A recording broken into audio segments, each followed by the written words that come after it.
తెలుగుదేశం పార్టీతో తన రాజకీయ జీవితాన్ని ప్రారంభించిన నాయకుడు. సర్పంచ్గా, జడ్పీటీసీగా, పిఎస్సిఎస్ చైర్మన్గా, జిల్లా పరిషత్ ఫ్లోర్ లీడర్గా, డిసిసిబి డైరెక్టర్గా ఇలా అనేక పదవులను అలంకరించిన లీడర్ అతను. లాక్డౌన్ సమయంలో అనేక గ్రామాలలో అవసరమైన వస్తువులు, మాస్కులు, శానిటైజర్ వంటి కిట్లను పంపిణీ చేసి మానవత్వాన్ని చాటుకున్న వ్యక్తి. పేద ప్రజలకు సహాయం చేయడం వంటి సామాజిక కార్యకలాపాలలో ముందుండే తత్వం వారిది. టీఆర్ఎస్లో చేరి రాష్ట్ర కార్యదర్శిగా పలు జిల్లాలకు ఇన్ఛార్జిగా పనిచేసిన నాయకుడు. తెలంగాణ రాష్ట్ర SC ST commission chairman Bakki వెంకటయ్యతో real talk with AK. SI స్థాయిలో ఉండి కూడా ఆత్మహత్య చేసుకోవడానికి కారణాలు ఏమన్నా? ఆయనంతలో ఆయన్నే కొంచెం సిఐతో విభేదాలు ఉండి చేసుకోవడం జరిగింది. ఎస్సీ ఎస్టీ కమిషన్ ద్వారా ఇచ్చిన ఆదేశాలు పూర్తి స్థాయిలో అమలవుతున్నాయా? కొందరు ఏం చేస్తున్నారంటే కులపేరును తిట్టకున్నా కానీ ఆ కేసులు చేయించడం, ఆ ఇన్వెస్టిగేషన్లో తేలకపోవడం. ఏమైనా మార్పులు తేవాల్సిన అవసరం ఉందా ఎస్సీ ఎస్టీ కమిషన్లో? ఇంకా ప్రజల దగ్గరికి పోవడానికి, ప్రజల నుంచి సంబంధాలు నెలకొల్పుకోవడానికి. మరి కులాంతర వివాహాలు జరిగితే కొందరు పర్సనల్ కక్ష పెంచుకొని హత్యలు చేస్తూ ఉన్నారు.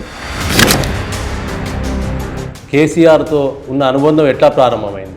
మన కేసీఆర్ గారితో భోజన వందల వేల సార్లు భోజనం చేసే సందర్భాలు ఉన్నాయి, టిఫిన్ చేసే సందర్భాలు ఉన్నాయి. ఆయనతోని జిల్లాల్లో పర్యటించినప్పుడు కాంగ్రెస్ వారి నుంచి ఏమైనా వ్యతిరేకత అట్లాంటివి ఏమన్నా ఎదుర్కొన్న సందర్భాలు ఉన్నాయి? ఏ జిల్లాకు పోయినా కానీ కాంగ్రెస్, బీఆర్ఎస్, బీజేపీ అంటలేరు నన్ను. బాసర IIITలో తరచూ జరుగుతున్న ఆత్మహత్యల కారణాలు ఏంటి? కొంచెం ఆత్మహత్య చేసుకోవడం అయితే ప్రతిస్పంద చర్యనే. తెలంగాణ రాష్ట్ర SC ST commission chairman Bakki వెంకటయ్యతో రియల్ టాక్ విత్ ఏకే.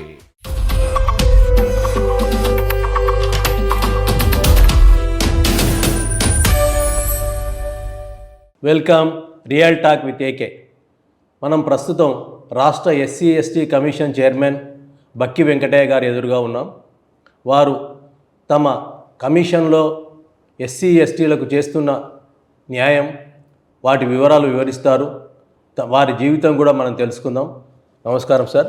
నమస్కారం సార్. మీరు ఎస్సీ ఎస్టీ కమిషన్ చైర్మన్గా నియామకమై సుమారు సంవత్సరంన్నర గడిచింది. ప్రస్తుతం ఇప్పటికీ మీ అనుభవాలు ఏంటి? నెలకు ఎన్ని కేసులు వస్తుంటాయి, ఎట్లుంటాయి? నెలకు దాదాపు ఒక 100 కేసులు వస్తుంటాయి. ఎందుకంటే ఎన్నో గ్రామాల నుంచి 33 జిల్లాల నుంచి ఎస్సీ ఎస్టీలకు న్యాయం జరుగుతలేదని, మా భూములు కబ్జాకు గురవుతున్నాయని, తర్వాత ఎస్సీ ఎస్టీ కేసులు నమోదు చేస్తలేరని, పోలీసు వాళ్ళు ఇన్వెస్టిగేషన్ చేస్తలేరని చెప్పి రకరకాల కేసులు దాదాపు 200-300 కేసులు వస్తుంటాయి ఒక నెలలో దాదాపు. అవన్నీ కూడా 1 by 1 మేము పరిష్కారం దిశగా ప్రయత్నాలు చేస్తూ ఉంటాం. ఎక్కువగా భూ సమస్య వస్తుంటే ల్యాండ్ రిలేటెడ్ కేసులు ఎక్కువ వస్తుంటాయి, ఎస్సీ ఎస్టీ కేసులు కూడా ఎక్కువ వస్తుంటాయి, రెండే. ఈ కేసుల్లో మీరు బాగా సంతృప్తి చెందిన కేసు ఏంటి? మేము పరిష్కారం చేయగలిగినామని. దాదాపు 33 జిల్లాల నుంచి చాలా రకాల కేసులు, ల్యాండ్ సంబంధించిన కేసులు వస్తుంటాయి. మేము అందరు కూడా కలెక్టర్లకు డైరెక్షన్స్ ఇస్తూ ఉంటాం, ఫోన్ల ద్వారా తెలుపుతాం, డిఓ లెటర్ ద్వారా తెలుపుతుంటాం. ముఖ్యంగా ఏంటంటే ఫస్ట్ కేసులో కొల్లాపురం నియోజకవర్గం మన సెంచు ఈశ్వరమ్మ అనే మహిళపై వాళ్ళు అఘాయిత్యం చేసిండ్రని మా దృష్టికి వచ్చింది. ఆ కొల్లాపురం వెళ్ళి ఆ సెంచు ఈశ్వరమ్మకు వాళ్ళకు న్యాయం చేయాలని చెప్పి మేము విజిట్ చేసి ఆమెకు ఇందిరమ్మ ఇల్లు ఇప్పించినాం. ఆమెకు 5 లక్షల రూపాయలు ప్రభుత్వం నుంచి ఆర్థిక సాయం చేయించినాం. ఆమెకు ఏదైనా ప్రభుత్వ ఉద్యోగం ఇప్పించాలని చెప్పి కూడా మేము కలెక్టర్కి ఆదేశాలు ఇచ్చినాం. వెంటనే కలెక్టర్ గారు అక్కడ మరి నాగర్ కర్నూలు మన కలెక్టర్ గారు సత్వరమే వారికి అటెండర్ ఉద్యోగం కూడా ఇవ్వడం జరిగింది. నాకు చాలా సంతృప్తిని ఇచ్చిన కేసు అది. రెండవ కేసు ఏంటంటే అశ్వరావుపేట ఎస్ఐ గారు ఆత్మహత్య చేసుకున్నారు. అక్కడ ఆ కుటుంబాన్ని మేము పరామర్శించి ఆ జరిగిన సంఘటన ఏంటి అని తెలుసుకొని ఆ భార్యకు ఉద్యోగం ఇప్పించే ప్రయత్నం చేసిన. ఎస్ఐ స్థాయిలో ఉండి కూడా ఆత్మహత్య చేసుకోవడానికి కారణాలు ఏమన్నా? ఇక అది కొంచెం ఆత్మహత్య చేసుకోవడం అయితే ప్రతిస్పంద చర్యనే. ఆయన పై అధికారులు చెప్పేది ఉండే, తర్వాత ఏసీపీ అక్కడ ఉన్నటువంటి మన ఏసీపీకి కానీ తర్వాత సిపికి కానీ చెప్పేది ఉండే, చెప్పకుండా ఆయన ఆత్మహత్య చేసుకోవడం మాత్రం చాలా బాధ కలిగించింది. మరి అప్పుడు ఆయనంతలో ఆయన్నే కొంచెం సిఐతో విభేదాలు ఉండి చేసుకోవడం జరిగింది. కానీ తల్లిదండ్రులు పిల్లలు మాత్రం అనాథలు అయిపోయినారని చెప్పి ఆ కుటుంబాన్ని ఆదుకోవాలని చెప్పి మేము ముందు ఉండి అక్కడ పరామర్శించి పోయి అక్కడ వాళ్ళకి న్యాయం చేయించినాం. అక్కడ ఉన్నటువంటి ఎస్పీ గారు కానీ తర్వాత కలెక్టర్ గారు కానీ వాళ్ళకి న్యాయం చేసారు, చేయించేటట్టు మేము ఆదేశాలు ఇచ్చినాం, చేయించినాం. ప్రధానంగా ఈ 2 కేసులు, 2 కేసులు ప్రధానంగా. ఇంకోటి మాలబంటి అలియాస్ కృష్ణ అనేటువంటి వ్యక్తి కూడా అక్కడ ఒక గౌడ్స్ అమ్మాయిని ఆ పిల్లగాడు పెళ్లి చేసుకుంటే ఆయనను హత్య చేశాడు. అక్కడ పోయినాం, అక్కడ పోయి కూడా సూర్యాపేట దగ్గర పోయి ఆయనను పరామర్శించి మరి ఆ కుటుంబానికి కూడా న్యాయం చేయాలని మా ఉద్యోగం ఇంకా రాలేదు, కానీ ప్రభుత్వం తెచ్చేటువంటి పరిహారం అంతా ఇప్పించినాం. ఆడ పోలీస్ పికెటింగ్ ఏర్పాటు చేసినాం, మరి అక్కడ అవగాహన కల్పించినాం. ఇట్లా చేయడం మాత్రం కరెక్ట్ కాదు. ఈ 78 సంవత్సరాల తర్వాత కూడా మరి కులాంతర వివాహాలు జరిగితే దాన్ని మనవాదులు వ్యతిరేకించడం మంచిదే కాదని చెప్పి అక్కడ కూడా చెప్పడం జరిగింది. ఆ కుటుంబానికి న్యాయం చేస్తున్నాం. అటువంటి కుటుంబాలు ఎవరున్నా కానీ మేము తప్పకుండా ఆ కుటుంబానికి అండగా ఎస్సీ ఎస్టీ కమిషన్ ఉంటుందని చెప్పి కూడా ఈ సందర్భంగా మేము తెలియజేస్తాం. ఎస్సీ ఎస్టీ కమిషన్ ద్వారా ఇచ్చిన ఆదేశాలు పూర్తి స్థాయిలో అమలవుతున్నాయా? ఏమైనా ఎక్కడైనా లోపాలు ఉంటున్నాయా? దాదాపు మేము 33 జిల్లాలలో ఇప్పటి వరకు 28 జిల్లాలు మేము రివ్యూ చేసినాం. ఎక్కడైనా కానీ తప్పకుండా కలెక్టర్లు కానీ ఎస్పీలు కానీ మేము ఇచ్చిన ఆదేశాలను తప్పకుండా 90% అమలు చేశారు. అది కొన్ని మేము ఇచ్చిన ఆదేశాలు మరి చట్ట పరిధిలోకి రానప్పుడు, అది ప్రభుత్వ నిబంధనలు దాన్ని వర్తించినప్పుడే అవి ఆగుతుంది తప్ప 90% మేము ఇచ్చినట్టు ఆదేశాలు కలెక్టర్లు కానీ ఎస్పీలు కానీ 100% అమలు చేస్తూ ఉన్నారు. అమలు చేయాలని చెప్పి కూడా వాళ్ళకి సీఎంఓ నుంచి కూడా ఆదేశాలు ఉన్నాయి. వాళ్ళకి ఎస్సీ ఎస్టీ కమిషన్ అనేది వస్తే ఆనర్ చేయాలి, అది రాజ్యాంగబద్ధమైన సంస్థ కనుక తప్పకుండా దాన్ని అమలు చేయాలని చెప్పి కూడా పై అధికారుల నుంచి ఆదేశాలు ఉన్నాయి వాళ్ళకి, కలెక్టర్లకు ఎస్పీలకు. అంటే ఒక 10% కేసులైనా అంటే చట్టపరంగా చట్ట పరిధిలోకి రాని అంటూ ఎలా ఉంటున్నాయి అవి? అంటే మేము ఏం చేస్తున్నామంటే ఇప్పుడు ఒక ఎస్సీ ఎస్టీ అట్రాసిటీ కేసు అయింది. చట్టం ఏం చెప్తుందనంటే వారికి ప్రభుత్వ ఉద్యోగం ఇవ్వాలని, వారికి ఒక ఇల్లు అవకాశం కల్పించాలని, తర్వాత వాళ్ళకి ఎక్స్గ్రేషియా ఇవ్వాలని చట్టం చెప్తుంది. ఇవన్నిటికీ వాళ్ళకి ఏమన్నా ప్రభుత్వం ఉంటే అలాట్మెంట్ చేయాలని చెప్పి. అయితే మేము ఒక అధికారికి కలెక్టర్కి ఏం ఆదేశిస్తున్నామంటే తప్పకుండా వీళ్ళకు మీరు ప్రభుత్వం అలాట్ చేయమని చెప్తున్నాం. ప్రభుత్వం అనుమతించడం దొరకకపోవడం, ప్రభుత్వం ఇప్పటికే అందరికి సర్టిఫికెట్లు ఇవ్వడం, అసైన్ చేయడం, దాని మూలాన ఆ భూమి దొరకలేదు, అవి పైసా కింద వస్తున్నాయి. ఒక ప్రభుత్వ ఉద్యోగం ఇవ్వాలని చెప్పి మేము రికమెండ్ చేస్తూ ఉన్నాం, ఆదేశాలు ఇస్తున్నాం. ఇచ్చినప్పుడు ఏమవుతుందంటే ప్రభుత్వ ఉద్యోగాలు ఖాళీ లేకపోవడం, తర్వాత దాంట్లో ఉద్యోగాలు బ్యాన్ ఉండడం వలన కొన్ని ఆటంకాలు వస్తున్నాయి. అది కూడా సూపర్ న్యూమరీ పోస్ట్ క్రియేట్ చేసి కూడా ఇవ్వాలని కూడా స్పెషల్గా ఆదేశాలు ఇస్తున్నాం. ఆ రకంగా మేము పరిష్కారం చేస్తున్నాం. కొన్ని సమస్యలు ఉద్యోగాలు కానీ భూముల విషయంలో కానీ కొన్ని ఆదేశాలు ఇదవుతున్నాయి. ఒకటి ఇంకోటి ఎస్సీ ఎస్టీ కేసుల విషయంలో ఒక ఎస్సీ ఎస్టీ వస్తాడు, కేసు పెడతాడు. నిజంగా ఎస్సీ ఎస్టీ కేసును వాళ్ళకు కులాన్ని ఇబ్బంది పెట్టిండు, కులం మీద తిట్టిండు అంటే తప్పకుండా మేము ఆదేశాలు తప్పకుండా వాళ్ళు పోలీస్ శాఖ పాటిస్తున్నారు, అమలు చేస్తున్నారు. కానీ మేము ఆదేశాలు ఇస్తున్నాం అవసరం. అక్కడ ఏమవుతుంది, మేము గ్రౌండ్ లెవెల్ తెలియక మేము ఆదేశాలు ఇస్తున్నాం. ఎస్పీ గారు ఇమీడియట్గా అరెస్ట్ చేయాలి, ఇది చేయాలి, మీ ఇన్వెస్టిగేషన్ కరెక్ట్ చేయాలని చెప్పి మేము ఆదేశాలు ఇస్తున్నాం. దాంట్లో ఏమవుతుంది, కొందరు ఏం చేస్తున్నారంటే కులం పేరును తిట్టకుండా కానీ ఆ కేసులు చేయించడం, ఆ ఇన్వెస్టిగేషన్లో తేలకపోవడం, కోర్టులో కేసులు ఇవ్వకపోవడం జరుగుతూ ఉంది. అటువంటి విషయంలో కూడా కొందరు దాని పేరు మీద బ్లాక్మెయిల్ చేసే ప్రయత్నం కూడా చేస్తున్నారు ఎస్సీ ఎస్టీ. అది కూడా మా దృష్టికి వచ్చింది. అటువంటి కేసులు వీగిపోతున్నాయి, చట్టం నిలబడతలేవు. అట్లా ఫిర్యాదు చేసిన వాళ్ళకి ఏమైనా మేము ఫిర్యాదు చేసిన వ్యక్తులను ఎస్సీ ఎస్టీ కమిషన్ పిలిపిస్తున్నాం. పిలిపించి ఎస్సీ ఎస్టీ కులం పేరు మీద తిడితేనే మీరు కేసు పెట్టాలి, ఎస్సీ ఎస్టీ కులం మీద తిట్టకున్నా కానీ పాత కక్షలతోనో ఇంకేమైనా కోపం ఉండో ఇంకేమైనా మీకు కక్షలుండో కావాలని కేసు పెడతా ఉన్నారు. ఈ చట్టం అభాస్యం పాలవుతుంది. మరి రాజ్యాంగం ఇచ్చినటువంటి మనం అంబేద్కర్ గారు మరి ఎప్పుడైతే ఏం చెప్పిండు మనకు అంటే ప్రశ్నించమన్నాడు, పోరాటం చేయమన్నాడు, బోధించమన్నాడు, సమీకరించమన్నాడు. కానీ మరి ఎస్సీ అనే కులం పేరు మీద ఇంకోలం కూడా బ్లాక్మెయిల్ చేయడం కరెక్ట్ కాదు, అది ఇబ్బందికరంగా ఉంటుంది, మరి చట్టం నీరుగారిపోతుంది. ఇటువంటి కేసులు పెట్టద్దు, మీరు దయచేసి మీరు అర్థం చేసుకోవాలి. నేను దళిత సంఘాలకు కలిసినప్పుడు కూడా చెప్తూ ఉంటా. మా జిల్లాలో కూడా డివిఎంసీ మెంబర్లు ఉంటారు, జిల్లా విజిలెన్స్ అండ్ మార్కెట్ సభ్యులకు చెప్తూ ఉంటాం ఏమనంటే నిజమైన కేసులకు న్యాయం జరగాలి. ఏదైతే వాళ్ళు బ్లాక్మెయిల్ చేసో కోపం ఉందో తప్పుడు కేసులు పెడుతున్నారో అటువంటి మేము ఎంకరేజ్ చేస్తే చట్టం నీరుగారిపోతుంది, మన ప్రజల అపాస్య పాలవుతాం కనుక అటువంటి ఎంకరేజ్ చేద్దాం కూడా మేము దళిత సంఘాలకు కానీ మా జిల్లా విజిలెన్స్ మానిటరింగ్ కమిటీ సభ్యులకు కానీ పదే చెప్తూ ఉంటున్నాం. వాళ్ళ పిలిపించి కూడా మందలించి కూడా పంపించిన సందర్భాలు ఎన్ని ఉన్నాయి 1.5 ఇయర్లు. ఎస్సీ ఎస్టీలు మతం మారితే ఎస్సీ ఎస్టీ పరిధిలోకి రాదని ఇటీవల కోర్టు తీర్పిచ్చింది. దాని పట్ల మీ అభిప్రాయం ఏంటి? సుప్రీంకోర్టు తీర్పు మనం అందరం గౌరవించాల్సిందే. ఇప్పుడు ఇంతకుముందు అయితే ఎస్సీ ఎస్టీలు చాలామంది కూడా క్రిస్టియన్ మతంలో మారినరు, ఎస్సీ రిజర్వేషన్ అనుభవిస్తున్నారు, క్రిస్టియన్ మతంలో ఉన్నారు. మరి సుప్రీంకోర్టు ఇచ్చిన దాన్ని మనము ఎవరం కూడా కాదనలేము, దాన్ని కూడా మనం గమనంలోకి తీసుకోవాలి. అందరం కూడా దాన్ని సుప్రీంకోర్టు నిర్ణయాన్ని మనం శిరసా వహించాలి. అటువంటివి కూడా మరి మనం దాన్ని ఏమి అనలేము, తప్పకుండా దాన్ని మనం అందరూ కూడా ఆమోదించాలని నేను కోరుతాను. ఎస్సీ ఎస్టీ కమిషన్కు బాధితులు ఎవరైనా నేరుగా వచ్చి ఫిర్యాదు చేయవచ్చా లేదా లాయర్ ద్వారా రావాలా? ఎస్సీ ఎస్టీ కమిషన్కు ఫోన్ ద్వారా తెలపచ్చు. వాళ్ళు డైరెక్ట్ వచ్చి మాకు అప్లికేషన్ ఇవ్వచ్చు. ఫోన్ నంబర్ ఏదైనా చెప్పగలరా? ఫోన్ నంబర్ మేము మా పిఏ నంబరు, పిఎస్ నంబరు, నా నంబర్ అన్నీ కూడా మేము వెబ్సైట్లో పెట్టినాం. మేము అందరికి కూడా చెప్తున్నాం. ఏ జిల్లాకు పోయినా కానీ మా విజిటింగ్ కార్డు ఇస్తున్నాం. నా నంబర్కి అయితే చాలా ఫోన్లు వస్తూనే ఉంటాయి. మా ల్యాండ్ నెంబర్కి వస్తాయి, ఎస్సీ ఎస్టీ కమిషన్ ఆఫీస్కి వస్తాయి, మా పిఏకి వస్తుంది, నాకు వస్తుంది, పిఎస్కి వస్తుంది. మీ నంబర్ అయినా చెప్పండి మరి. నా నంబరు 9849914118. ఆ నంబర్కు నేరుగా ఫోన్ చేయొచ్చు. నేరుగా ఎప్పుడు కానీ ఫోన్ చేయొచ్చు, ఎప్పుడు కానీ ఫోన్లో పడతాం. ఎప్పుడైనా బిజీ ఉంటే కూడా మిస్ కాల్ కూడా మళ్ళీ చూసి ఎవరు అని కూడా ఫోన్ చేస్తాం. సంవత్సరంన్నర గడిచింది, ఇంకో సంవత్సరంన్నర ఉంది. పార్టీల పరంగా ఆలోచించినప్పుడు మీరు బీఆర్ఎస్ నుంచి వచ్చినవారు, నడుస్తున్నది కాంగ్రెస్ ప్రభుత్వం. ఈ సమస్య ఏమైనా ఉత్పన్నమైందా అట్లాంటి ప్రభుత్వం మార్పు వల్ల? ప్రభుత్వం మార్పు వల్ల మాకైతే సమస్య ఉత్పన్నమైనట్టయితే కాలేదు.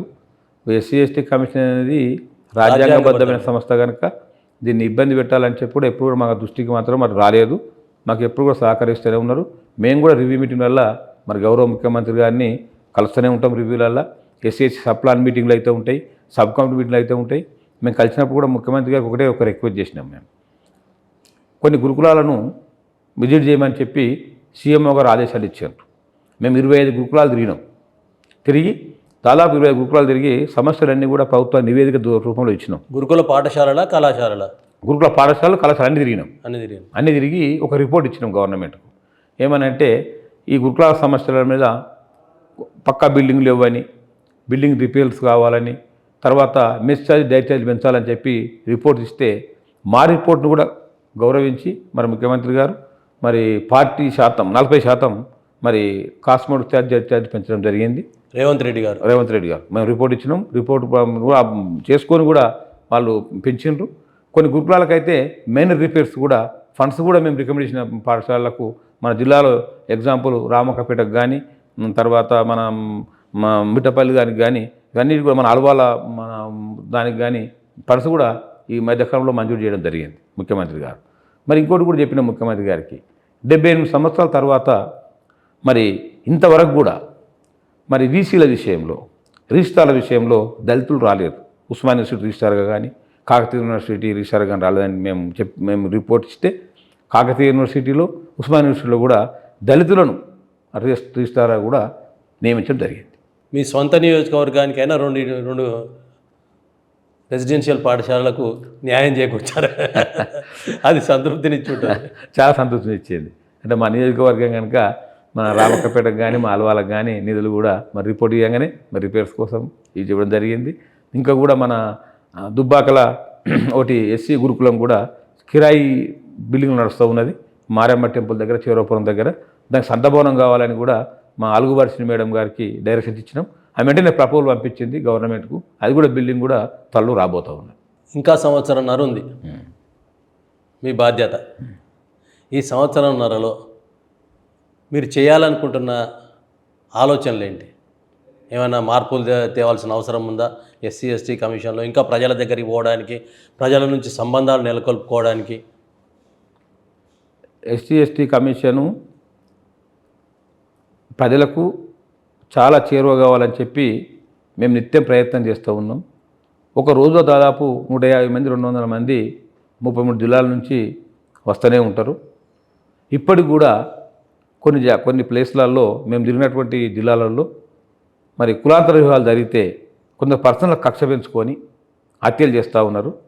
మేము హత్యలను మానుకోవాలని చెప్పి మరి కులాంతర వివాహాలను వాళ్ళు ఇష్టపడి చేసుకుంటే కులం అనేది అడ్డు కాకూడదని చెప్పి మేము చాలా వేదికల ద్వారా చెప్తా ఉన్నాం. మరి ప్రజలకు చాలా సమస్యలు అనేవి ఉన్నాయి.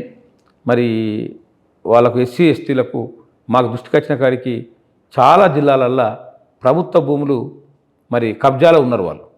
వాళ్ళ పుస్తకాలు లేవు, పాస్ పుస్తకాలు రాలేదు, భూ హక్కుదారులు హక్కు రిజిస్టర్లు రాలేదు, వాళ్ళ ఎంట్రీ కాలేదు, వాళ్ళ పేర్లు మరి కబ్జాలో ఉంటున్నారు.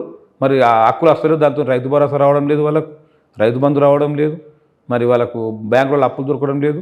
అవి కూడా మేము చేయాలని చెప్పి మరి ప్రభుత్వానికి మరి CCLA కమిషనర్ గారికి ముఖ్యమంత్రి గారికి నివేదించినాం. తప్పకుండా వాళ్ళందరికీ న్యాయం చేయాలి, ఇంకా కూడా ప్రజలకు చేరువ కావాలి. మరి ఎస్సీ ఎస్టీ కమిషన్ అనేది మరి రాజ్యాంగ పరిధిలో ఉన్నటువంటి సంస్థ ఇది. మరి ఎస్సీ ఎస్టీ సమస్యలపై అన్నిటిపై కూడా మేము జిల్లాలలో తిరిగి అన్ని సమస్యలలో కూడా మేము జిల్లా కలెక్టర్లు రివ్యూ చేస్తూ ఉన్నాం. ప్రతి జిల్లాలో కూడా పోయి ఏం సమస్యలు ఉన్నాయి, మరి అక్కడ బెస్ట్ ఆఫ్ అవైలబుల్ స్కూల్స్ ఏ విధంగా ఉన్నాయి, గురుకులాలు ఏ విధంగా ఉన్నాయి, హాస్టల్ల పరిస్థితి ఏంది, మరి ఏ విధంగా విద్యార్థులకు ఇబ్బందులు పడుతూ ఉన్నారు అని అన్నీ కూడా మేము తిరిగి చేస్తూ ఉన్నాం.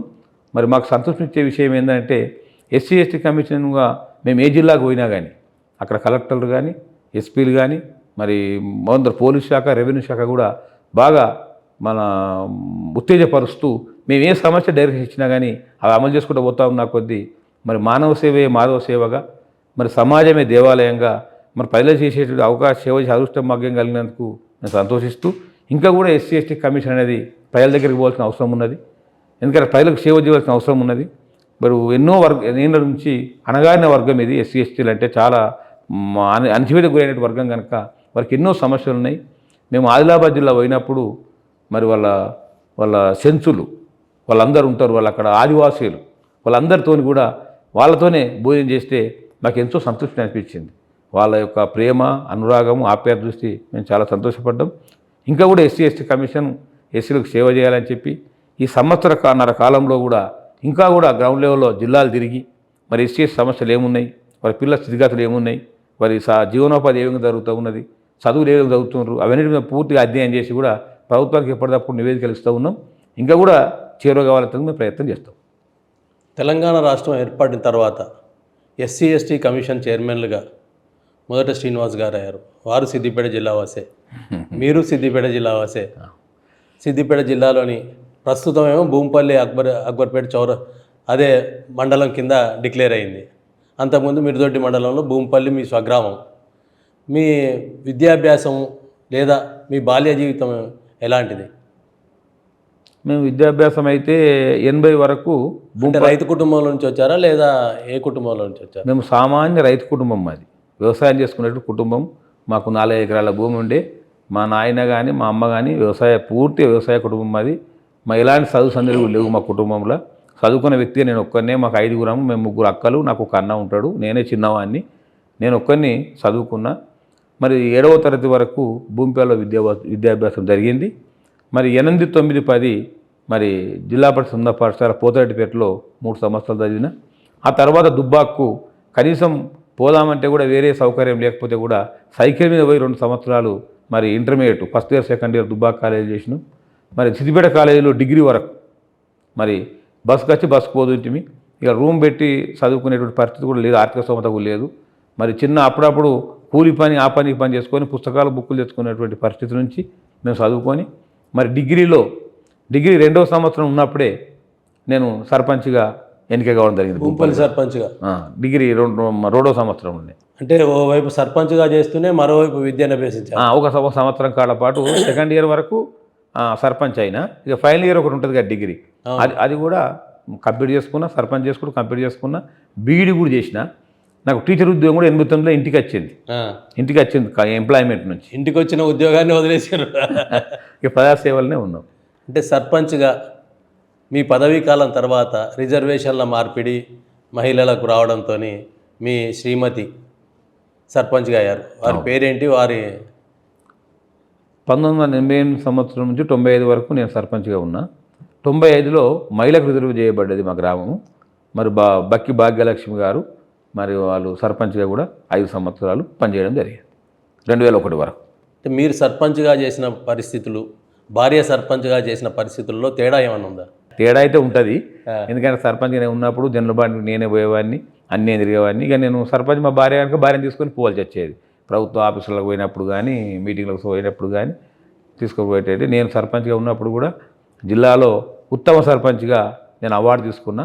అప్పుడు 92 సంవత్సరంలో డిఆర్ గారు మన ఉమ్మడి మేఘ జిల్లా కలెక్టర్గా ఉండే జిల్లాలో ఉత్తమ సర్పంచ్గా నాకు కలర్ టీవీ అవార్డు ఇస్తే, ఆ కలర్ టీవీని గ్రామ పంచాయతీ దగ్గర పెడితే ఊరు పబ్లిక్ మొత్తం వచ్చి ఆ టీవీని చూసుకొని పోయేటోళ్ళు. అవి ఇంట్లో టీవీలు లేవు, అంజనా గారికి. కాబట్టి అక్కడ టీవీ మొత్తం ఊరంతా చూసిపోయేటోళ్ళు, గ్రామ పంచాయతీ తీసుకొని. మీ రాజకీయ గురువు డి రామచంద్రారెడ్డి గారు, అంటే ఆ కాలంలో మొట్టమొదట ఎన్టీఆర్ తెలుగుదేశం పార్టీని స్థాపించిన ప్రారంభ దశలో ఇక్కడ కేసీఆర్, అక్కడ డి రామచంద్రారెడ్డి గారు ఆ పార్టీలో జాయిన్ అయ్యి ఎమ్మెల్యేలుగా అయ్యారు. మీ రాజకీయ గురువు కూడా డి రామచంద్రారెడ్డి గారు. వారితో ఉన్న అనుభవాలు ఏంటి? డి రామచంద్రారెడ్డి గారు మాకు రాజకీయంగా గురువు. ఆయన ఎమ్మెల్యేగా ఉండే నాకు సర్పంచ్ లేవడం అన్ని వేళ సహకరించిండు. ఆయనతోని మొన్న చనిపోయే వరకు కూడా మాకు అవినాభావ సంబంధం ఉన్నది. మా ఇంటికి ఆయన వస్తుండే, ఆయన ఇంటికి మేము పోతుంటే, మా పిల్లల పెళ్ళికి ఆయన వచ్చిండు, ఆయన పిల్లలకి మేము పోయినాం. ఇప్పటికి కూడా మా కుటుంబంలో అవినాభావ సంబంధం ఉన్నది. ఆయన అంటే మాకు చాలా ఎంతో అభిమానం. రామచంద్రారెడ్డి తర్వాత అనూహ్య కారణాల వల్ల ముత్యారెడ్డి గారు టీచర్ ఉద్యోగం వదిలి, రాజకీయం సర్పంచ్ వదిలి ఎమ్మెల్యే అయ్యారు. సర్పంచ్గా మీకు ఇద్దరు సర్పంచ్ స్థాయిలో ఉన్నవారే. ఆయన గురుస్థానంలోకి వెళ్ళిపోయారు. ఆయనతో ఉన్న అనుబంధం ఏంటి? 88 సంవత్సరంలో ఆయన నేను ఒకటేపటి సర్పంచ్లో, ముత్యంరెడ్డి గారు అంతకే మూడు సర్పంచ్, కానీ నేను సర్పంచ్, ఆయన సర్పంచ్ 88లో. ఆ తర్వాత క్రమంలో 89లో డి రామచంద్ర పార్టీకి వెళ్ళిపోవడం, అప్పుడు ముత్యంరెడ్డి గారు ఎమ్మెల్యేగా ఎన్నిక కావడం జరిగింది. ఇక ముత్యంరెడ్డి గారు ఎమ్మెల్యేగా ఎన్నికైనప్పటి నుంచి మిర్దొడ్డి మండలంలో మరి చాలామంది సర్పంచులు, మెజారిటీ సర్పంచులు కూడా ఆయన చేయలేదు. నేను ఒక్కనే చాలా దగ్గరగా చలామణి అయి మరి మా గ్రామ అభివృద్ధి కోసం మా ముత్యంరెడ్డి గారు ఎంతో కూడా మాకు అభివృద్ధి చేసిండ్రు. ఇలా మా గ్రామంలో కానీ నియోజకవర్గంలో కానీ ఆయన అభివృద్ధి చాలా బ్రహ్మాండంగా ఆయన పీరియడ్లో అభివృద్ధి చేసిండు. మరి నాకు కూడా వ్యక్తిగతంగా కూడా మరి డి రామచంద్రుడు రాజకీయంగా గురువు అయితే మరిగా అంతకన్నా ఎక్కువ డి రామచంద్రుడు మరిపించి మరి ముత్యంరెడ్డి గారు నన్ను చాలా అక్కువ చేసుకొని నన్ను దళితులని కూడా చూడకుండా కూడా చాలా దగ్గరగా ఆయన బెడ్ మీద వండబెట్టుకొని ఆ ఇంట్లో ఉంచుకొని ఆ ఇంటి మనుషులు నా కొడుకుని ఎక్కువ చూసుకున్నాడు ముత్యంరెడ్డి గారు. ఇవాళ రాజకీయంగా ఇంత నాకు పేరు ప్రఖ్యాతులు వచ్చినాయి. ఇంత నేను అయినంటే కూడా ముత్యంరెడ్డి గారి యొక్క మేలును ఎప్పుడు కూడా మరవలేము జీవితంలో. ఆయన అన్ని విధాలు సహకరించాడు. మా గ్రామాభివృద్ధికి కానీ నియోజకవర్గాభివృద్ధి కానీ అహర్నిశలు సేవ చేశాడు ముత్యంరెడ్డి గారు. ముత్యంరెడ్డి గారంటే పెద్దగా చదువుకున్నవారు కాదు, కానీ చాలా ముందు చూపు గల వ్యక్తి. నియోజకవర్గాన్ని చాలా ముందు చూపుతో అభివృద్ధి చేసిన వ్యక్తి. రోడ్ల విషయంలో కానీ, పాఠశాలల విషయంలో కానీ, పోలీస్ స్టేషన్ల విషయంలో కానీ, మార్కెట్ల విషయంలో కానీ, మండలానికో మార్కెట్ కమిటీ ఏర్పాటు చేసిన వ్యక్తి. ఆయనతో ఉన్న రాజకీయ అనుబంధం ఎట్లాంటి, అంటే డెవలప్మెంట్ విషయంలో? ముత్యంరెడ్డి చదువుకోలేదు, కానీ చదువుకున్నటువంటి యూనివర్సిటీ స్టూడెంట్ కన్నా ఎక్కువ తెలివితేటలు ఆయన దగ్గర ఉన్నాయి. ఆయనకు ఆ సమయం చదువు అనేది అవకాశం రాక చదువుకోలేదేమో నాకు తెలియదు, కానీ ఆయనకు తెలివి మాత్రం చదువుకున్నాడు, పెద్ద చదువుకోలేదు. కాబట్టి ఆయనకైతే యూనివర్సిటీ ప్రొఫెసర్కు ఉన్న తెలివి కన్నా బాగా తెలివి ఉన్నది అభివృద్ధి విషయంలో. ఆయన నిరంతర శ్రామికుడు ముత్యంరెడ్డితోనే మేము డిసిప్లిన్ నేర్చుకున్నాం, కష్టపడి నేర్చుకున్నాం. ఒక ఆఫీసర్ దగ్గరికి ఒక పని కాకపోతే పైసలైనా పోయి పని అయ్యేదాకా పట్టువలని విక్రమార్కుడు ఆయన. ఎందుకనంటే పనితనంలో ఆయన గొప్పవాడు. ఇలా నియోజకవర్గంలో చెక్ డ్యామ్లు కానీ, రోడ్లు కానీ, మౌలిక సదుపాయాలు కానీ, అప్పటి పాత దొమ్మాడ నియోజకవర్గం, ఇప్పుడు దుబ్బాక నియోజకవర్గాన్ని రాష్ట్రంలో అగ్రహంగా నిలిపినటువంటి వ్యక్తి ముత్యంరెడ్డి గారు. ఆయన పీరియడ్లోనే మీరు తెలుగుదేశం జిల్లా స్థాయికి, రాష్ట్ర స్థాయికి ఎదిగారు. తర్వాత రాజకీయ మార్పులు తెలంగాణలో జరిగినాయి. ముత్యంరెడ్డి గారు కూడా కొన్ని మార్పులకు గురయ్యారు రాజకీయంగా. వారితో పాటు మీరు కూడా మారారు. కేసీఆర్తో ఉన్న అనుబంధం ఎట్లా ప్రారంభమైంది? ఆయన టీడీపీలో ఉన్నప్పుడే అనుబంధం మీకు ఉన్నది, మొదటి నుంచి ఉన్నది. ఆయన జిల్లా అధ్యక్షుడిగా పనిచేసిండు, రకరకాలుగా రాజకీయంగా జిల్లా మొత్తం తిరిగిన అనుభవశాలి. వారితో ఎలాంటి అనుబంధం, ఏ దశలో మీరు చేరారు, పార్టీ మారారు? కేసీఆర్ గారితో టీడీపీలో కలిసి పనిచేసినటువంటి అనుబంధం మాకున్నది. మేము అక్కడ టీడీపీలో ఉన్నప్పుడు కూడా నేను ముత్యంరెడ్డి సాబ్ నేను ఇద్దరమే ఎన్నోసార్లు మన కేసీఆర్ గారితో భోజనం వందల వేల సార్లు భోజనం చేసే సందర్భాలు ఉన్నాయి, టిఫిన్ చేసే సందర్భాలు ఉన్నాయి. ఆయనతోని ఒకటే గెస్ట్ హౌస్లో పండుకున్న సందర్భాలు ఎన్నో ఉన్నాయి. మరి అప్పుడు టీడీపీలో కూడా ఎమ్మెల్యేగా మంత్రిగా పనిచేసిన వ్యక్తి మన కేసీఆర్ గారు. ఆయనతో నాకు అన్ని విధాల అవినావ సంబంధం ఉన్నది. తర్వాత తెలంగాణ ఉద్యమం పెట్టి తెలంగాణ పార్టీ పెట్టిన తర్వాత మా ముత్యంరెడ్డి సాబ్తో ఉన్న గౌరవం ప్రకారం నాకు ఆయనతో ఉన్న అనుబంధంతో నేను కేసీఆర్తో పోలేకపోయినా, ఆ తర్వాత మరి ఇలా టీడీపీ కాలమరుతున్నటువంటి సమయంలో మరి కేసీఆర్ గారు ముఖ్యమంత్రి అయిన తర్వాత మరి ఇక విధిలేని పరిస్థితుల్లో మరి మారాలి మన పార్టీ, మన కేసీఆర్ అయితే మనకు పాత పరిచయమే కదా అని చెప్పి కేసీఆర్ దగ్గరికి పోయి నేను పార్టీ మారిన. మరి కేసీఆర్ అయితే నన్ను అక్కున తెలుసుకున్నాడు. చాలా పార్టీ మారినాక నాకు చాలా సముచితమైన గౌరవం ఇచ్చిండు. మరి రాష్ట్ర కార్యదర్శిగా, మరి కామారెడ్డి జిల్లా ఇన్ఛార్జిగా నాకు అవకాశం ఇచ్చిండు. మరి ఎస్సీ ఎస్టీ కమిషన్ చైర్మన్గా కూడా నాకు నిజంగా చెప్పాలంటే కేసీఆర్ గారు నాకు ఎమ్మెల్యేనే అవకాశం ఇస్తానని చెప్పిండు. నాకు కొన్ని పాపం ఆయన నాకు ఇస్తాను కానీ ప్రేమ ఉన్నది. కేసీఆర్కి అయితే ప్రేమలేక ఎప్పుడు లేదు. జైరాబాద్ పోతారు అనుకున్నారు రకరకాలుగా. నాకు జైరాబాద్ ఆందోళన ఇస్తా తీసుకున్నాడు, కానీ నాకు పరిస్థితి కలిసి రాలే. అదేమైందంటే అక్కడ ఆందోళన పరిస్థితులను బట్టి నాకు గ్యాస్ ఏజెన్సీ ఉన్నది, అక్కడ బాగా నాకు 40,000 కనెక్షన్లు ఉన్నాయి, అక్కడనే ఇస్తా పని చేసుకోమని కూడా కేసీఆర్ చెప్పిండ్రు. కానీ లోకల్ పరిస్థితుల వలన ఇప్పుడు లోకల్ క్యాన్ని పెట్టి ఓడగొట్టాలి దామోదర్ అనే పరిస్థితిలో నా పేరు మిస్ అయిపోయింది అక్కడ. మరి కేసీఆర్ కూడా అది నాకు ఎమ్మెల్యే ఇస్తాను ఇవ్వలేదని చెప్పి నాకు ఎస్సీ ఎస్టీ కమిషన్ చైర్మన్గా వారు సౌరదేవులు వారే పిలిపించి మన హరీష్ రావు గారు మంత్రి గారి ద్వారా అప్పుడు మంత్రి గారి ద్వారా పిలిపించి మన ఎస్సీ ఎస్టీ కమిషన్ చైర్మన్ ఎక్కడికి ఇస్తున్నాను చెప్తే నేనే ఆశ్చర్యపోయినా. నాకు ఇస్తాడు అని నేను అనుకోలే. ఇక నాకు ఏదైనా మళ్ళీ అవకాశం ఇస్తారేమో ఇంకా ఎమ్మెల్యే కానీ అనుకున్నా. కానీ మరి కేసీఆర్ గారు పిలిచి నాకు ఎస్సీ ఎస్టీ కమిషన్ చైర్మన్ అవకాశం ఇచ్చిండ్రు. మరి ఆయన పేరును కూడా నిలబెట్టాలని చెప్పి మరి జిల్లాలో అన్నీ కూడా తిరుక్కుంటూ ఎస్సీ ఎస్టీ సమస్య నిరంతరంగా మేము పోరాటం చేస్తూ ఉన్నాం. మరి హరీష్ రావు కానీ మా కేసీఆర్ని కానీ మా ఎమ్మెల్యే ఇప్పుడు ప్రభాకర్ రెడ్డి గారిని కానీ జీవితంలో నేను మర్చిపోను. ఎందుకంటే వాళ్ళు రాజకీయంగా నాకు ఎంతో ఉన్నతమైన చుట్టూలో వీరి పాత్ర ప్రధానంగా ఉన్నది కనుక వారి జీవితాంతం మనకు రుణపడి ఉంటాయని చెప్పి కూడా ఈ సందర్భంగా తెలియజేస్తూ ఉన్నాను. మీరు బీఆర్ఎస్ నాయకుల ద్వారా ఈ పదవిలోకి వచ్చారు, ముఖ్యమంత్రి ద్వారా. తర్వాత కాంగ్రెస్ ఇప్పుడు పాలనలో ఉంది. మీరు జిల్లాల్లో పర్యటించినప్పుడు కాంగ్రెస్ వారి నుంచి ఏమైనా వ్యతిరేకత అట్లాంటివి ఏమైనా ఎదుర్కొన్న సందర్భాలు ఉన్నాయా? ఎక్కడ అటువంటిది లేదు. ఇంకోటి ఏంటంటే మా అదృష్టవశాత్తు ఏంటంటే ఇప్పుడున్న ముఖ్యమంత్రి కూడా మా కొలికే. 2006 సంవత్సరంలో నేను ఒకప్పుడు ఆయన జడ్పించడం అయినా నన్ను ఎంకానే ప్రేమ పిలుస్తుండే రేవంత్ రెడ్డి గారు. ఇప్పటికి కూడా నేను ముఖ్యమంత్రి అయిన తర్వాత బొక్క వేసుకొని పోతే బొక్క కాగలించుకొని ఎంకన్నా బాగున్నావా అని చెప్పి కాగలించుకున్నాడు. ఆయన కూడా మనకు గోయడ్ మీరు పని చేసుకుంటామండి, మేము సహకరిస్తాం, మీది కాన్స్టిట్యూషనల్ బాడీ కనుక మేము డిస్టర్బెన్స్ చేయమని చెప్పి ఆయన కూడా చెప్పిండు. మాకు ఏ జిల్లాకు పోయినా కానీ ఆ జిల్లాలో కాంగ్రెస్ ఎమ్మెల్యేలు కానీ బీఆర్ఎస్ ఎమ్మెల్యేలు కానీ ఎమ్మెల్సీలు కానీ మాకు సహకరిస్తారు తప్ప ఈ కమిషన్ అంటే ఏంది మా పార్టీ కాదు మీ పార్టీ అనే సందర్భాల మీద ఎక్కడ ఏ జిల్లా కూడా రాలేదు ఇంతవరకు. అది మా అదృష్టం అనుకోవాలి. కానీ ఎక్కడ కూడా కాంగ్రెస్ వాళ్ళతో కూడా కాంట్రవర్సీ రాలేదు మనకు. మీ అదృష్టము మీ వ్యక్తిత్వం కూడా ఉంటుంది. నేను జిల్లాలో ఉన్నప్పుడు జిల్లాకు పోయినప్పుడు అంజన్న ఆడ ఏం చేస్తున్నాడు, జిల్లాకు పోయినప్పుడు కాంగ్రెస్ ఎమ్మెల్యే ఉన్నా బీఆర్ఎస్ ఎమ్మెల్యే ఉన్నా మర్యాదపూర్వకంగా వాళ్ళకు మేము ఇన్ఫర్మేషన్ చేస్తున్నాం. మేము ఈ జిల్లాకు వస్తున్నామని ఫోన్ చేస్తున్నాను. నేను స్వయంగా నేను ఫోన్ చేస్తా. హెడ్ క్వార్టర్లో ఉన్నారంటే కూడా నేను పోయి కలుస్తుంటాను. ఇప్పుడు మన పెద్దపల్లి జిల్లాకు పోయినా విజయరామారావు ఇంటికాడ ఉన్నారంటే వాళ్ళ ఊరికి పోయి కలిసిపోయి ఆ చాదాగా వచ్చినాం. చాలాగా సన్మానించారు. మేము జగిత్యాల పోయినప్పుడు జీవన్ రెడ్డి గారు అంత సీనియర్ నాయకులు, మన అక్కడ ఉన్నటువంటి అడ్డూరు లక్ష్మణ్ కుమార్ గారు ప్రభుత్వ విప్పు, వాళ్ళు మేము వచ్చినామంటే మా సమావేశానికి వచ్చారు. ఏ జిల్లాకు పోయినా కానీ కాంగ్రెస్ బీఆర్ఎస్ బీజేపీ అంటలేరు నన్ను. ఎస్సీఎస్ కమిషన్ అనేది పార్టీలకు అతీతమైనది కనుక రాజ్యాంగబద్ధమైనది కనుక అది అందరికీ మనకు సమానమే అనే సమదూరమే ఉంటుందని భావంతో ఉన్నారు తప్ప నేను బీఆర్ఎస్ పార్టీ అను అట్లా భావం మాత్రం ఎక్కడ కూడా మాకు కనిపిస్తలేదు. అంటే కమిషన్ చైర్మన్గా రాజకీయ ఒత్తిళ్ళు ఎప్పుడైనా ఎదుర్కొన్నారా? ఇక రాజకీయ కేసుల విషయంలో కామన్. కొన్ని జిల్లాల మేము ఇష్యూ జరుగుతున్నప్పుడు కొన్ని మేము డైరెక్షన్స్ ఇస్తున్నప్పుడు కొందరు ఎమ్మెల్యేలు ఫోన్ చేస్తూ ఉంటారు మాకు కొన్ని విషయాలలో. ఫోన్ చేస్తూ ఉన్నప్పుడు మేము దాన్ని మాట్లాడి ఒత్తిడి గురి కావాల్సి వస్తుంది, సవాళ్ళకి చెప్పవలసి వస్తుంది. మరి మా వాళ్ళని కాపాడుకున్నందుకు మా ఎస్సీఎస్టీలకు అండగా ఉండాలి కాబట్టి కమిషను వాళ్ళకు కూడా సమర్థవంతంగా జవాబు చెప్పేటువంటి పరిస్థితి కూడా ఉంటుంది. మీరు చూసిండ్రు. మరి ముఖ్యమంత్రి గారి నియోజకవర్గం లగిచెల్లర విషయంలో మా ఎస్టీలకు అన్యాయం జరుగుతుంది.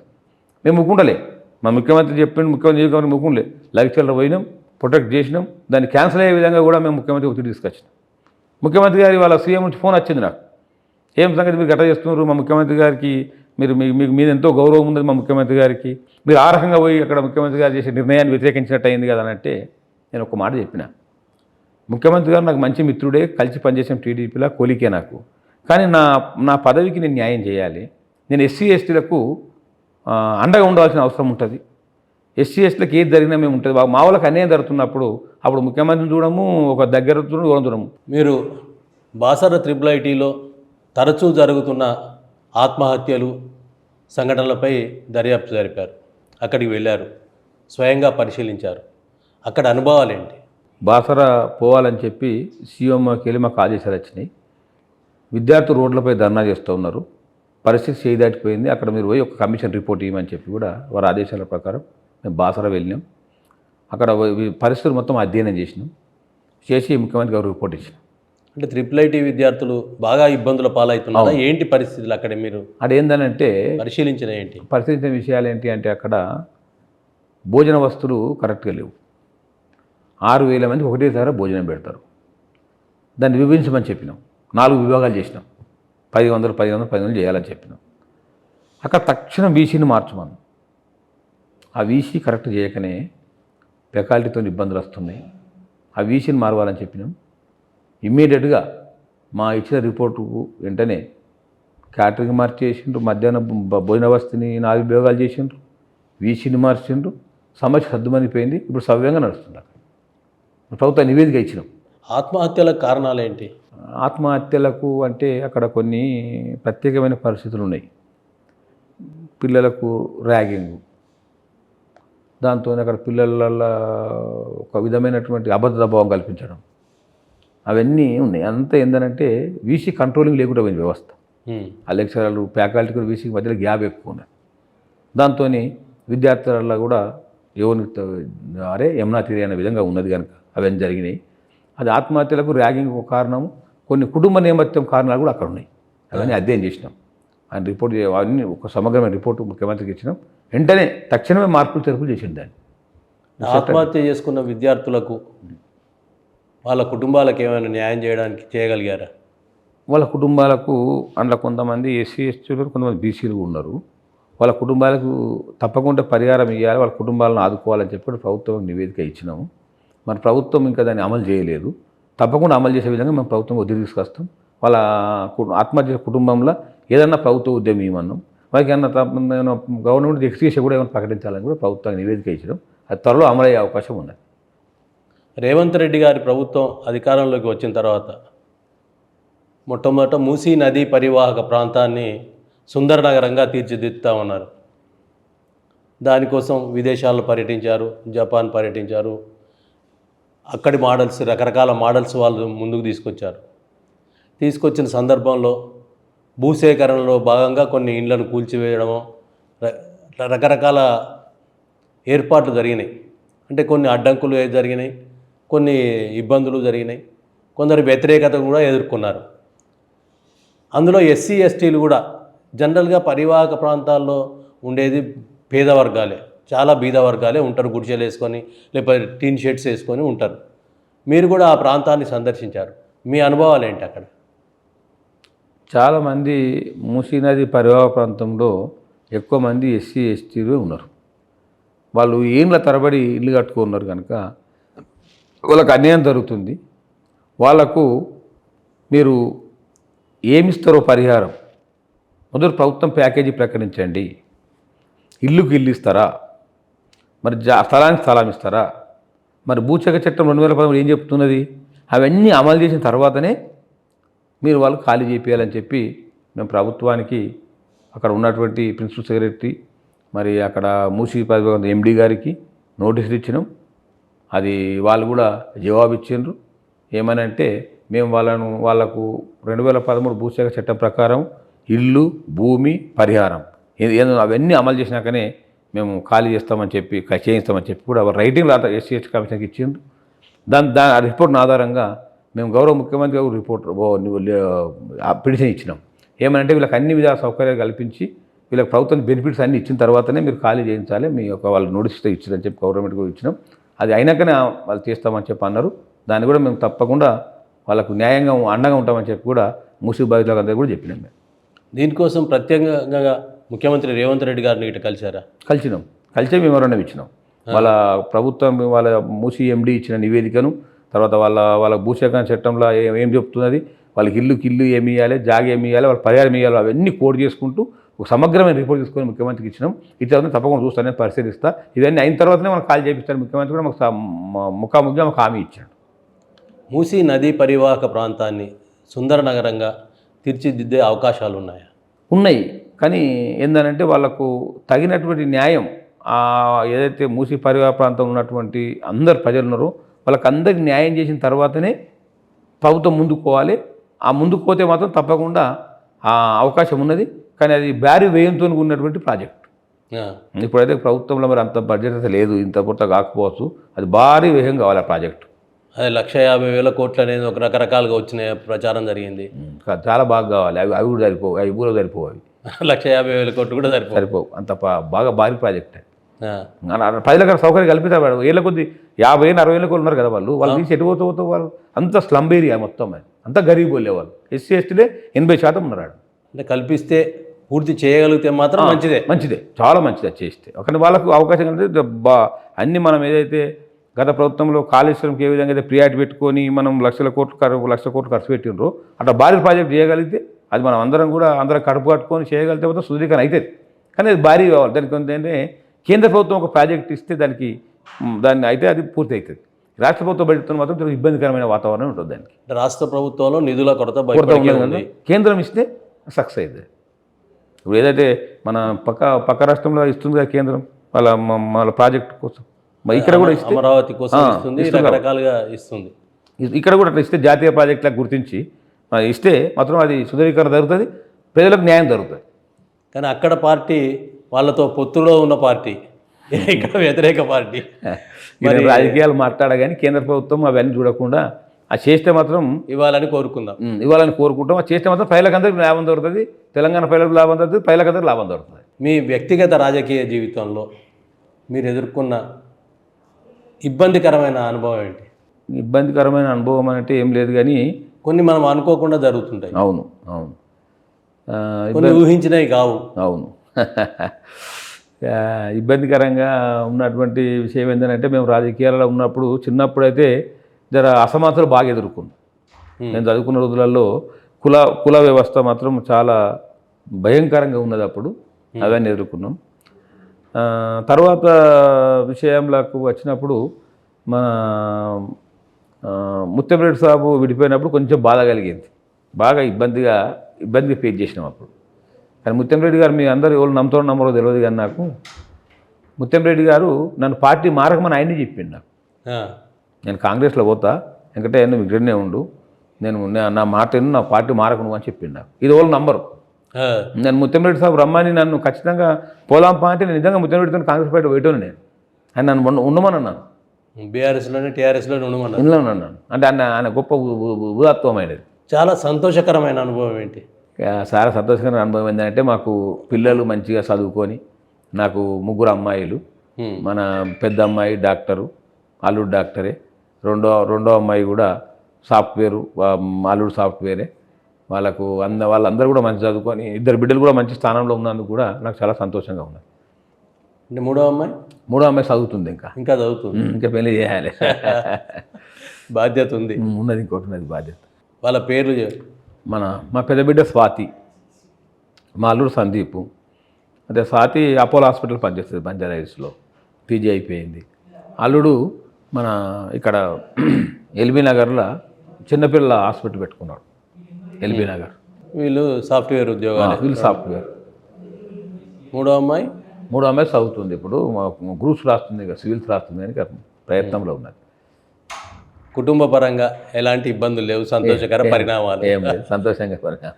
రాజకీయ పరంగా కూడా మీరు ఆశించిన స్థాయికి ఎదగకుండా మంచి స్థాయిలో ఉన్నారు. నేను ఆశించిన స్థాయి, నేను నిజంగా చెప్పాలంటే ఎప్పుడో ఎమ్మెల్యే కావాలి, ఇది కావాలి, ఎమ్మెల్యే కావాలని ఒక చిరకాల కోరిక ఉండే, అదొక్కటి నెరవేరలేదు. కానీ కేసీఆర్ గారి దయ వలన ఎమ్మెల్యే కన్నా మంచి పోస్టు ఎస్సీ ఎస్టీ కమిషన్ అంటే ఏ జిల్లాలకు పోయినా కలెక్టర్లు, ఎస్పీలు, జిల్లా యంత్రాంగం అంతా గౌరవించే విధంగా నాకు పోస్ట్ ఇచ్చిండు. నాకు అది మాత్రం చాలా జీవితంలో నాకు సంతోషం ఇచ్చినటువంటి పదవి. ప్రజలకు మా యొక్క జాతికి సేవ చేసేటువంటి అవకాశం వచ్చినందుకు నేను చాలా సంతోషపడుతున్నా, గర్వపడుతున్నా. ఎమ్మెల్యే స్థాయి అంటే ఒక కాన్స్టిట్యున్సీకే పరిమితం అయ్యేది, లేదా జిల్లా స్థాయిలో ఏమైనా ఎదిగితే అయ్యేది. అంతే. ఇది రాష్ట్ర స్థాయి పదవి. రాష్ట్ర స్థాయి విస్తృత పర్యటనకు కూడా అవకాశం వచ్చింది, అందరి పరిచయాలు పెరగడానికి అవకాశం వచ్చింది. ఈ పరిచయాల అనుభవంలో మీ మధురానుభవం ఏంటి?